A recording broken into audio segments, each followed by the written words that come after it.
Assalamualaikum, perkenalkan saya Ibu Safira. Pada video kali ini kita akan bersama-sama membahas materi tentang sel.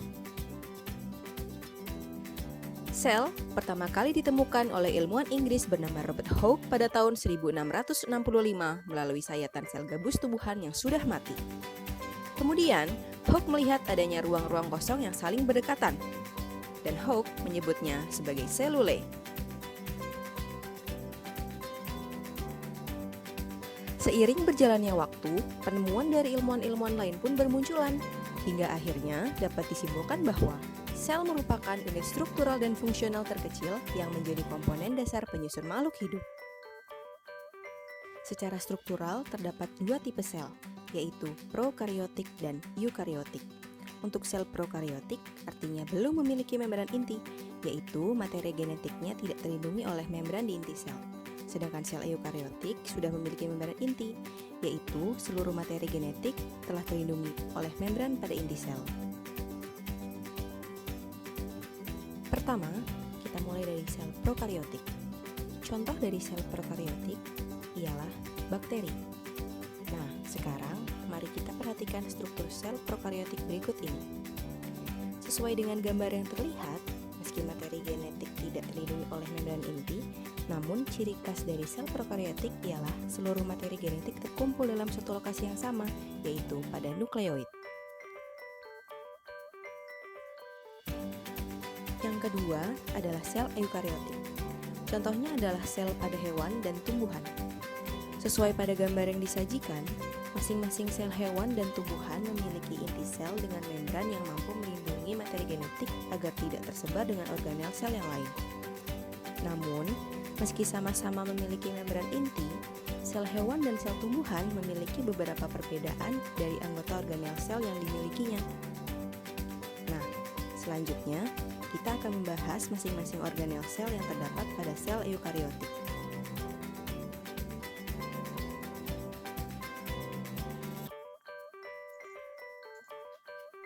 Yang pertama adalah dinding sel. Nah, sesuai dengan tanda yang ada di samping sini, dinding sel ini hanya dapat ditemukan oleh sel tumbuhan saja ya. Nah, pada gambar di bawah ini, dinding sel ini adalah bagian yang berwarna hijau dan mengelilingi seluruh sel. Dan fungsinya untuk melindungi sel dan juga mempertahankan bentuk sel tumbuhan. Nah, bila dibandingkan dengan sel hewan, mari kita lihat yang di atas ini ya, terlihat berbeda sekali. Karena sel hewan terlihat bentuknya lebih tidak beraturan dibandingkan dengan sel tumbuhan. Karena sel tumbuhan memiliki dinding sel yang tadi tujuannya untuk mempertahankan keutuhan dari bentuk sel tersebut. Nah, sekarang kita lanjut. Baik. Yang selanjutnya adalah membran sel. Nah, bila dilihat di sini ya, sesuai dengan tandanya lagi, artinya membran sel ini berada pada sel hewan dan juga sel tumbuhan. Jadi di kedua-duanya ada. Nah, fungsinya ini adalah sebagai pelindung dari isi sel, kemudian sebagai reseptor atau penerima rangsang dari luar, dan juga sebagai tempat lalu lintas zat. Jadi keluar masuknya zat ini melalui membran sel. Nah, mari kita lihat di slide selanjutnya. Nah, ini ada gambar struktur dari membran sel. Walaupun bentuknya dilihat tadi hanya tipis ya, ternyata bila dilihat strukturnya cukup kompleks. Nah, ada apa aja di membran sel? Jadi yang pertama ada phospholipid bilayer. Nih, bila kita lihat ya, seperti ini, phospholipid bilayer. Jadi ada dua layer dari fosfolipid, yang mana fosfolipid itu terdiri dari kepala fosfat dan juga ekornya berupa asam lemak. Nah, ini memiliki dua sifat yang berbeda. Fosfat ini memiliki sifat hidrofilik, sedangkan asam lemak ini hidrofobik. Artinya, kepala fosfat ini memiliki sifat yang suka air. Berlainan dengan asam lemak yang sifatnya hidrofob, ya ini adalah anti air atau tidak suka dengan air. Nah, inilah yang membuat membran sel ini berfungsi untuk melindungi isi dari sel. Jadi dia tidak mudah untuk ditembus air ataupun air yang dari dalam keluar juga tidak mudah. Nah, selanjutnya adalah protein membran. Nah, di sini ada 3 macam protein membran. Yang pertama adalah protein transport. Di sini adalah protein yang digunakan untuk transport zat atau keluar masuknya zat. Berlanjut dengan protein periferal, yaitu protein yang ada di tepi, dan juga protein integral. Nah, protein integral ini ciri-cirinya adalah proteinnya menembus dari bagian sisi yang satu ke sisi yang lain. Nah, komponen dari membran sel yang lain ada glikolipid, kemudian glikoprotein, dan juga ada karbohidrat. Baik, kita lanjut ke organel selanjutnya. Nah, ini organel yang paling penting ya. Ini adalah inti sel. Ya, atau disebut sebagai nukleus. Nah, jadi nukleus ini pasti ada baik di sel hewan maupun sel tumbuhan. Nah, kita lihat ya. Jadi sama dia. Karena dia inti, sudah pasti fungsinya sebagai pusat pengaturan dari seluruh hal-hal yang dilakukan oleh sel. Selain itu, yang tidak kalah penting sebagai tempat penyimpanan informasi genetik dan juga materi genetik seperti DNA. Nah, sambil saya singgung juga pada bahasan sebelumnya bahwa sel eukariotik ya, yaitu hewan dan tumbuhan ini adalah termasuk sel yang sudah memiliki membran inti. Artinya bisa dilihat di sini ya, bagian inti selnya ini sudah memiliki membran, jadi bentuknya ini utuh bulat ya. Jadi dia menjaga informasi genetik yang ada di dalamnya agar tidak bercampur dengan organel-organel yang lain. Nah, baik. Kita akan lanjut lagi ke organel selanjutnya, yaitu ada ribosom. Nah, ini ribosom.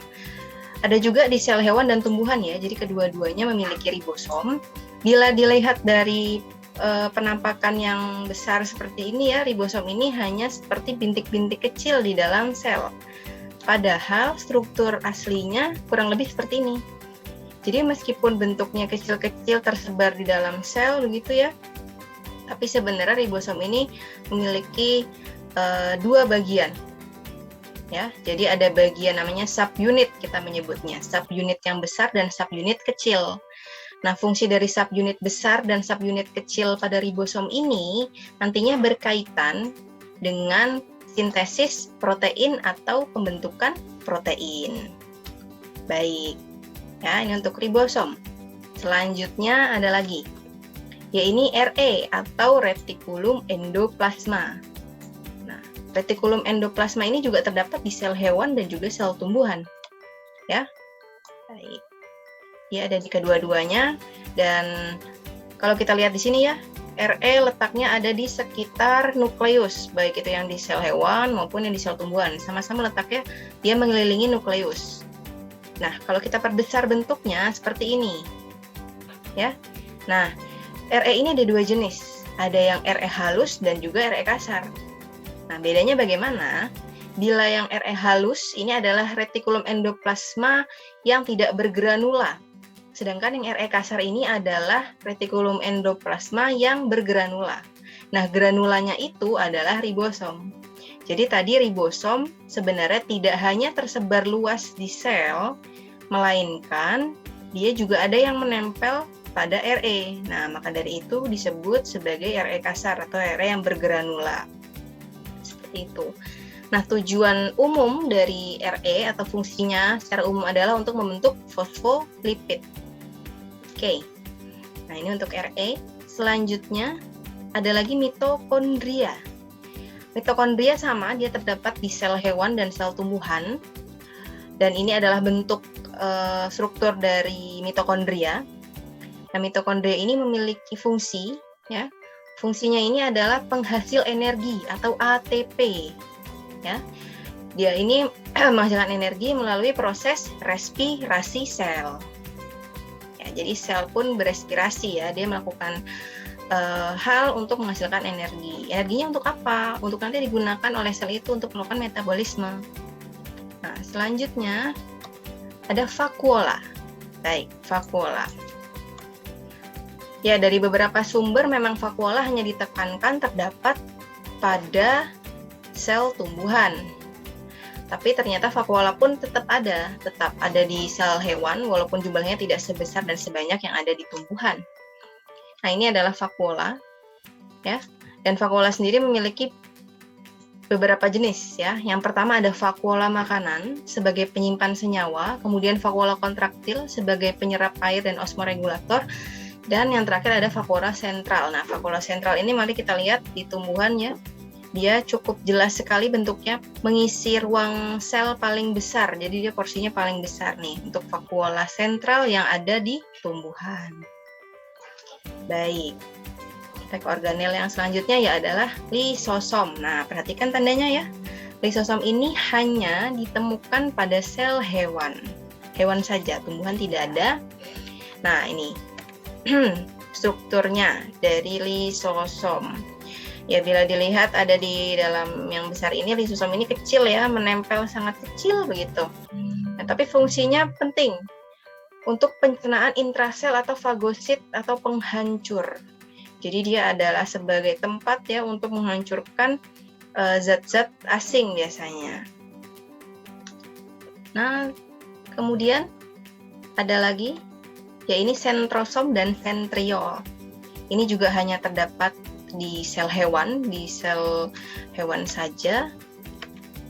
Ya. Ini adalah bentuknya dari sentrosom. Nah, ini bedanya sentrosom. Jadi kalau sentrosom ini adalah kesatuan dari sentriol. Ya, jadi sentriol ada 2 buah, ini sudah menjadi sentrosom namanya. Ini bedanya ya. Tapi fungsinya sama ya, ini berperan dalam proses pembelahan sel ya. Yang namanya sel ini kan pasti membelah. Nah, membelahnya kalau pada sel hewan ini dibantu oleh sentrosom. Oke. Nah, selanjutnya ada kloroplas. Nah, sudah jelas ya dari namanya kloroplas, pasti dia hanya ditemukan oleh di sel tumbuhan saja. Ini adalah strukturnya dan fungsinya pasti untuk proses fotosintesis ya. Tapi tepatnya ada di bagian membran tilakoidnya, seperti itu.